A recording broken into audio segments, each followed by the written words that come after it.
Hello दोस्तों, यदि आपको माइग्रेन का अटैक होता है या माइग्रेन की प्रॉब्लम होती है तो आज हम जानने का प्रयास करेंगे कि किस तरह से हमारे बॉडी का मेटाबॉलिज्म या पाचन तंत्र या ओवरऑल हमारे शरीर का काम करना बहुत सारे फैक्टर्स से हमारे माइग्रेन के अटैक्स को इन्फ्लुएंस करता है। आज हम जानने का प्रयास करेंगे कौन कौन से ऐसे फैक्टर्स है हमारे मेटाबॉलिज्म के जो माइग्रेन के अटैक्स को बढ़ा या घटा सकते हैं।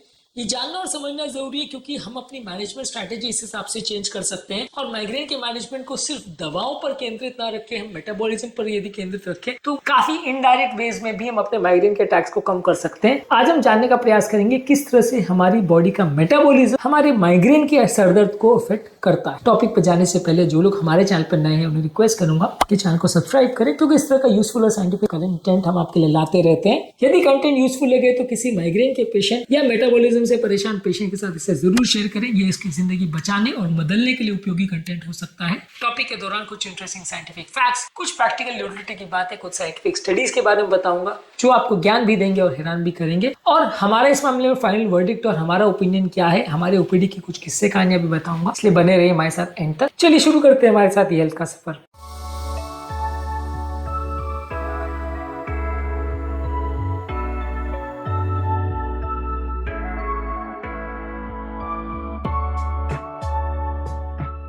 कई तरह के रैपिड मेटाबॉलिक फ्लक्चुएशन जैसे शुगर लेवल, इंसुलिन लेवल, ये सारी चीजों में अगर फ्लक्चुएशन होते हैं तो वो माइग्रेन के पाथवेज को एक्टिवेट कर सकते हैं। यदि हमारी बॉडी में अगर ग्लूकोज लेवल सडनली चेंज होता है तो माइग्रेन का इंसिडेंस बढ़ जाता है। ऐसा 2017 में एक आर्टिकल में दिखाया गया था जहाँ पे ग्लूकोज स्विंग्स काफी माइग्रेन के अटैक्स को ट्रिगर करते हैं और उसको इन्फ्लुएंस करते हैं। रिसेंटली हमारे पास एक 32-year-old फीमेल आई थी जिनकी माइग्रेन की इंटेंसिटी बढ़ जाती थी जब कभी भी वो अपना खाना मिस करती थी और भूल जाती थी। काफी लोगों को इस तरह के ट्रिगर्स होते हैं। हंगर हेडेक्स भी काफी लोग को होते हैं जहां पर खाना नहीं खाने की वजह से या खाना मिस करने की वजह से अक्सर लोग को हेडेक होता है। इसके अलावा अगर आपका शुगर लेवल सडनली लो भी हो जाता है तो वैसे लोग को भी माइग्रेन ट्रिगर हो सकता है। लो ब्लड शुगर भी अपने आप में एक माइग्रेन का ट्रिगर माना गया है। 2016 में एक आर्टिकल में दिखाया गया था कि हाइपोग्लाइसीमिया भी माइग्रेन का एक इंपॉर्टेंट ट्रिगर है। तो यानी शुगर फ्लक्चुएशन अगर हो रहा है, मेटाबॉलिज्म फ्लक्चुएशन हो रहा है, इंसुलिन लेवल फ्लक्चुएशन हो रहा है और शुगर अगर सडनली लो हो रहा है तो ये माइग्रेन को ट्रिगर कर सकता है। इसके अलावा सेल्स का जो पावर हाउस होता है माइटोकॉन्ड्रिया, ये हमारे मेटाबॉलिज्म के साथ काफी लिंक्ड होता है और ये अगर प्रॉपर्ली काम नहीं करता है तो ब्रेन का एनर्जी लेवल्स अफेक्टेड हो जाता है। न्यूरॉन्स को मिलने वाला एनर्जी अफेक्ट होता है और इसकी वजह से भी माइग्रेन की फ्रीक्वेंसी बढ़ सकती है। 2015 में एक आर्टिकल में बताया गया था कि माइटोकॉन्ड्रियल एफिशिएंसी अफेक्ट हो सकती है और वो माइग्रेन के अटैक्स को इन्फ्लुएंस कर सकता है। इसके अलावा हमारे हार्मोन्स और हमारा मेटाबॉलिज्म भी काफी हद तक हमारे माइग्रेन के अटैक्स को इन्फ्लुएंस कर सकता है।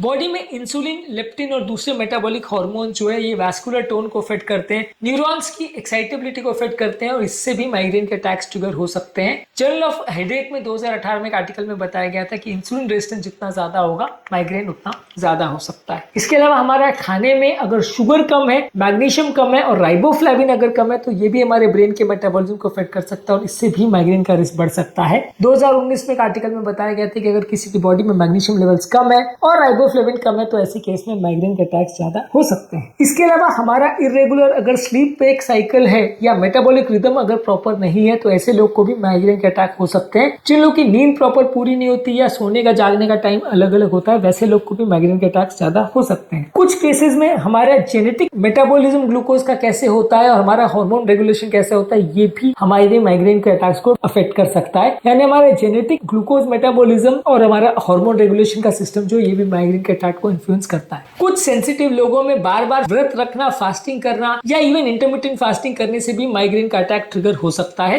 कुछ लोग का पेट का माइक्रोबियल फ्लोरा भी माइग्रेन और इन्फ्लेमेशन को अफेक्ट कर सकता है। यदि हमारा पेट का नेचुरल माइक्रोबियल फ्लोरा हेल्दी है तो माइग्रेन के अटैक्स कम होंगे, इन्फ्लेमेशन ब्रेन में कम होगा। यदि वो अनहेल्दी है तो माइग्रेन के अटैक्स भी ज्यादा हो सकते हैं। इसके अलावा यदि आपको मानसिक तनाव है और उससे कॉर्टिसोल जो कि एक स्ट्रेस हार्मोन है वो अगर बॉडी में बनता है तो ये भी हमारे माइग्रेन के थ्रेशोल्ड को कम कर सकता है और माइग्रेन के अटैक को बढ़ा सकता है। इसके अलावा अगर किसी व्यक्ति को अगर मेटाबॉलिक सिंड्रोम है और कोलेस्ट्रॉल लेवल्स का प्रॉब्लम है, इंसुलिन रेजिस्टेंस ज्यादा है तो ऐसे लोग को भी माइग्रेन के अटैक्स ज्यादा हो सकते हैं।